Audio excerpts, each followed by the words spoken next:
বলো আমার দিদিকে 2 টাকা দাও, আমার দিদি খুব কষ্ট, খাবার খেতে পারে না খাবার খেতে। তুমি এত শয়তান কেন, তো শয়তান পাটা তুই তো টেনশন কেন দেখো, হেসে দাও তো।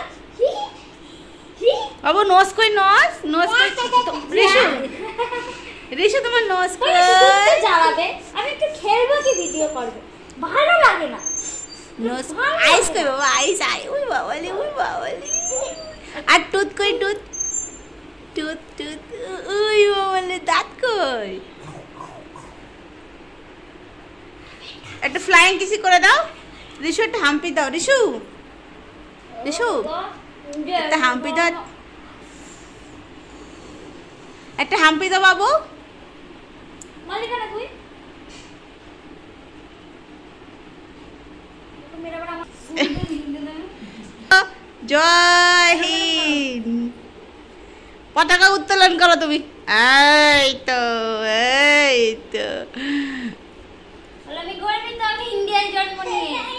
বলে আমাকে দেখতে সাইডে লাগলে কি হচ্ছে, রেগে যাচ্ছে বাবা রে। জয় হিন্দ বলো। হ্যাঁ হেঁটে বেড়াবে পটলা।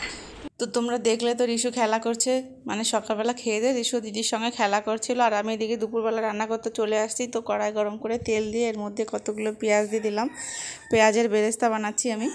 তো ডিম কষা বানাবো আর কি আজকে। তো এই যে ডিমগুলোকে ফুটো করে একটু কাঁটা চামচ দিয়ে তারপরে তেলের মধ্যে ভেজে নিলাম। তারপরে ওই তেলের মধ্যে গোটা গরম মশলা, জিরে আর তেজপাতা সম্বরা দিয়ে দেবো, একটু লাল লাল করে ভেজে নিয়ে এর মধ্যে ছেড়ে দেবো সব মশলা বাটা আর কি। এর মধ্যে যে বেসিক মশলাগুলো হয় ওইগুলোই বেটেছি, আদা রসুন, তারপরে জিরে লঙ্কা আর কটা কাজু বাদাম দিয়েছি এক্সট্রা খালি। তো এবার একটু লবণ দিয়ে ভালো করে মশলাগুলোকেও ভেজে নেব। এবার বাটিতে বেটে রেখেছিলাম মশলাটা, তো সেই বাটিটা ধুয়ে হালকা একটু জল দিয়ে দিচ্ছি মশলার মধ্যে, তাহলে মশলাটা ভালো করে কষা হবে। তো এই জন্যে 5-10 মিনিট ধরে আর কি হালকা আঁচে আমি মশলাটা ভালো করে কষিয়ে নেব।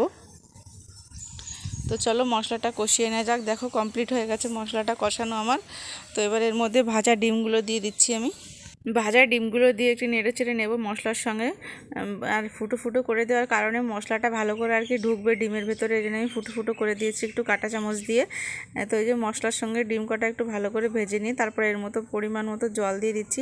বেশি জল দেওয়া যাবে না, ডিম কষা বানাবো তো এই জন্য কি ঝোলটা দেবো না। আর হলুদটাও ব্যবহার করিনি আমি আজকে রান্নাতে, একটু সাদা কালার হবে, দেখতে ভালো লাগে আমার কাছে, এই জন্য আমি হলুদ ব্যবহারটা করিনি। তো ঝোলে জাল উঠে গেছে, এবার নেড়ে চেড়ে দেবো একটু। আর যে বেরেস্তাগুলো আমি ভেজে রেখেছিলাম ওখান থেকে আমি কিছুটা বেরেস্তা এর মধ্যে দিয়ে দেবো। আর এইভাবে বেরেস্তা করে খেলে না ডিমের মধ্যে ভীষণ টেস্টি লাগে। তো একবার খেয়ে দেখো অবশ্যই তোমরা, ভীষণ ভালো লাগে খেতে। আমার বোনের তো খুবই একটা ফেভারিট জিনিস এটা, আমার বোন আসলে আমি বানাই, তো বলে দিদি খেয়ে আর কি বলে যে দিদি খুব সুন্দর হয়েছে। তো আজকে বানাচ্ছি, বোনের কথা ভাবছিলাম যে বোন খুব খেতে ভালোবাসে, কিন্তু বোন তো নেই, খাবে কি করে। তো এই দেখো ঝোলটা কমে গেছে আমার, ঢেকে জ্বালাতে একদম ঝোলটা কমিয়ে ফেলেছি আমি, আর এরকমই থাকবে। তারপরে এর মধ্যে দিয়ে দেবো আমি অল্প একটু ঘি। তো এই যে ঘিটা দিয়ে দিচ্ছি আমি এখন। আর ঘি দেওয়ার সঙ্গে সঙ্গে একটু নেড়ে চেড়ে কিন্তু ঢেকে দিতে হবে, তাহলে ঘির গন্ধটা ভালো আসে, না তো ঘির গন্ধ কিন্তু উড়ে যায়। আর সবসময় গ্যাস বন্ধ করে ঘিটা দেবেন। তো এই যে ঘি দিয়ে আমি ঢেকে রেখেছিলাম কিছু সময়, তারপরে নামিয়ে নিয়েছি। নামানোর পরে যে কিছুটা বেরেস্তা রেখে দিয়েছিলাম ওপর থেকে দিয়ে দিলাম, ক্রিস্পি লাগবে খাওয়ার সময়। আর রান্নার সময় দেখো আমার রিশুর কত ঘুম পেয়ে গেছে, ও আমার পিছন ধরে টানাটানি করছে। তো এই যে ওকে ঘুম পাড়িয়ে দিলাম, আর আমিও এখন স্নান করে খেয়ে দিয়ে ওর পাশে একটু শুয়ে পড়বো, তারপরে আবার বিকালবেলা তোমাদের সঙ্গে দেখা হবে। তো রিশু রাত্রেবেলা খেলা করছে, দেখো ওর ওষুধপাতির বাক্স নিয়ে এই যে ঢালাঢুলি। আমার খাটের অবস্থা দেখো কি অবস্থা, এই যে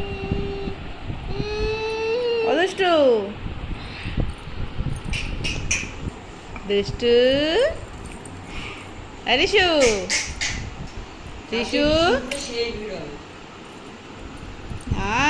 পায়ের নুপুর খুলে ফেলছো তুমি, পায়ের নুপুর খুলে ফেলেছো, কেন খুলেছো? তাকাও বাবান, বলো তো ইউ ফর আনেলা, বলো আবার আমরে, এই তো। আর টি ফর টাইগার করো, টাইগার তাই? এই তো এইটুকু বাচ্চা কত পড়াশুনো করে, আমার বাবা তো পড়াশুনো করে। রিশু বাবাকে বলো, বাবা বাড়ি আসো, বলো বাবা। রিশু বাবা বলো, বাবা। দাদা বলো, দাদা। দাদা রিশু দাদা বলো, দাদা। আকাশে ব্যস্ত তো, একটু মাম্মা বলো, মাম্মা। মাম্মা মাম্মা মাম্মা মাম্মা বলে যায় না, ওর কাছে থাক, ও দুষ্টুমি করছে। আর ওই যে বড় গরু আলমারির মধ্যে ঢুকে বসে আছে। এ গরু এদিক টাকা, ও ক্যামেরার সামনে আসে না।